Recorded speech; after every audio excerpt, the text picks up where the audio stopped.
It is about time, friendos. It is almost the end of 2023. We're gonna be having a year-end review of every single event that has gone on in 2023 for Arknights. We're gonna reminisce about the past, we're gonna reminisce about all these events, while also hoping for the future. So we're gonna be reacting to all of the events that happened this year. Our next event, which happened right after the Solace holiday, was Dorothy's Vision, the continuation of the Rhinelab arc, which started off with Mansfield Break, continuing with Dorothy's Vision, and later ended off in the year with Lone Trail. Dorothy's Vision. What do we gotta say about Dorothy's Vision? It was a release of one of the more interesting operators in Arknights. It was our first 6-star Trap Master, and Dorothy has found many a niche, especially in Reclamation Algorithm. And I think she's one of the more better designed characters in Arknights, just by how the way she plays and her versatility and all her different skills. Dorothy's Vision was all about Dorothy as the main enemy. People forget that Dorothy was actually a mad scientist that kept people in stasis to use for experiments. We do have many a war criminal in Rhodes Island. Dorothy's Vision was also the premiere of the robots, leading up to our suffering in Pinch Out nowadays. It was also one of the more melancholic events. We had a lot of build-up with Rhine Labs, the relationship between Saria and Silence building up, with Dorothy's Vision acting as the catalyst for Silence to start being more proactive in our approach to Rhine Labs. A later banner that'll come right after Dorothy's Vision would overshadow this event, because Dorothy, being a niche trap master, could not withstand the power, the masculinity, the testosterone, and the DPS of one of the strongest operators to come to Arknights. We had many victim banners this year, which were skipped because of our hindsight on Chinese servers. We know exactly which operators to come are the best to pull, and Dorothy's banner suffered much for it, so I was lucky with that. I wanted Dorothy specifically for Reclamation Algorithm, and so far she has expanded her usefulness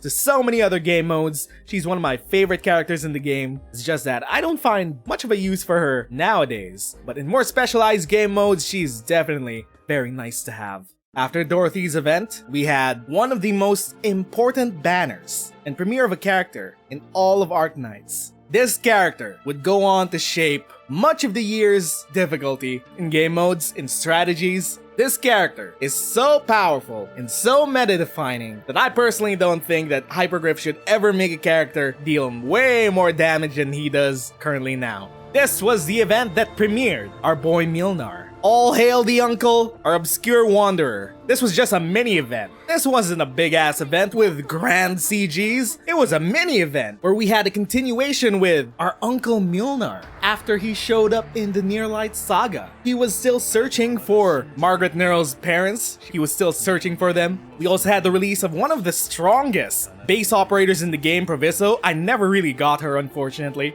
But also, the man himself. The man that would go on to change the meta of Arknights forever. The man that power crept Silver Ash. There's some copium that Silver Ash still has niches in anti-invisibility, but Milnar doesn't need anti-invisibility. Milnar just needs to kill. Milnar was one of the strongest characters in the game, by far, still is, doesn't look like that'll ever change. This event was a premiere of that. It is a monumental event just because of this one dude, of this one horse uncle. These skins were just a little cherry on top. We also had, the login event. I forgot about the login event.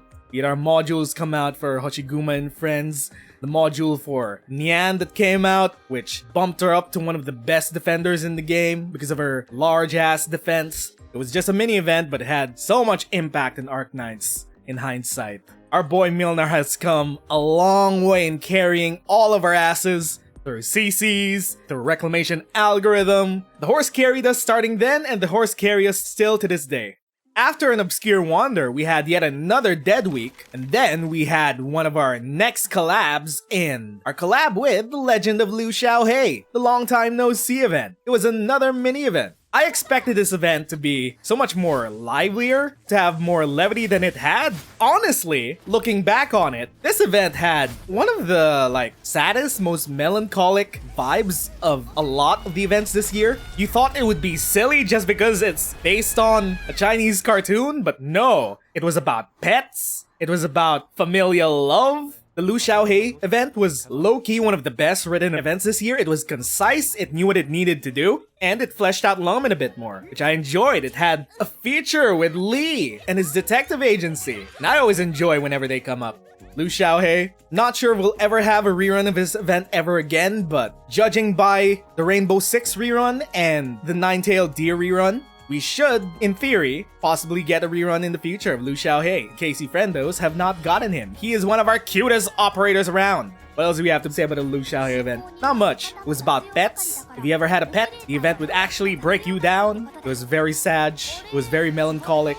I think Lu Xiaohei and his friends are still stuck on Terra. Oh yeah, we got a third skin for Suzerain. By this time, Suzu has gotten— wait, no, this was her second skin. She would get her third skin later this year. That girl has so many skins. After the Xiaohei event, we had the Near Light rerun in preparation for the limited event in the mid-year. Near Light. Quite frankly, one of my favorite arcs in all of Arknights. It was a tournament arc.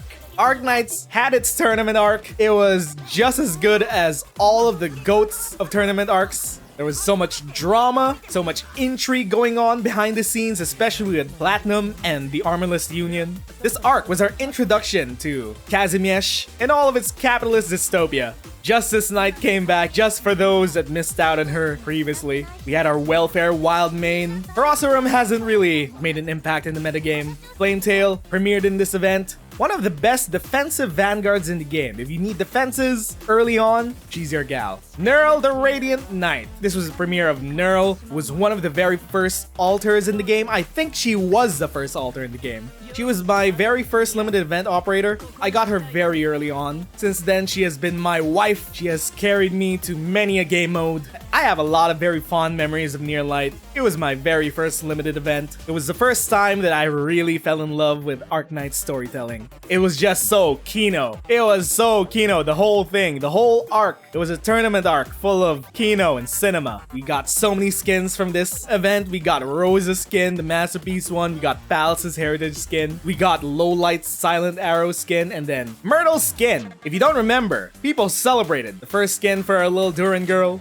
Radiant, still to this day, is one of my favorite character songs of all time.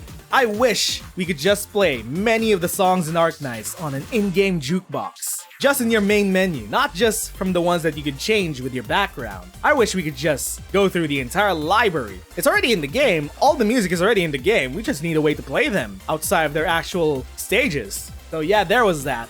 After Near Light, we once again return to the main story with all of its depression glory. Return to Mist, episode 11. It was a continuation of the Victorian arc for Arknights. So far, in hindsight, this arc had it all, actually. It had it all. We finally got to Victoria. We were finally having Siege face down her history, her past. We got so much world building with the Steam Knights and shit. And then we got Allerdale, who we thought was going to be one of the newest waifus added to Siege's harem, but in hindsight, let's just say that didn't pan out. This was also one of the events that fell victim to the Festival of Banners that we had this year. Festival of S-tier banners. Unfortunately, Stainless suffered the brunt of it because he was a niche operator. Nowadays, now that my account is built up, I 100% regret not having Stainless now. My account's built up. I just want to get niche operators nowadays. And Stainless, unfortunately, I had to miss out on him. I forgot that we even got a live 2D skin for Lee. I forgot that Lee got a Onceler skin. His ass got himself a Onceler skin. So what was that? The second live 2D skin for a non-limited character. So it was definitely becoming a recurring trend now that whenever Hypergriff wants money, they just make a live 2D skin of a very popular character. We got a new Annihilation mission. Honestly, I'm gonna be very frank, I don't remember any of the Annihilation missions released this year. They are so forgettable. So yeah, we got episode 11. The story itself was a huge banger. We got Siege finally dealing with her history and her past with Victoria. We got the reintroduction of a very important character to Babel, which shook basically the entire story. To Return to Mist, it had a lot of things going for it. It was definitely up there with among the stories of the year.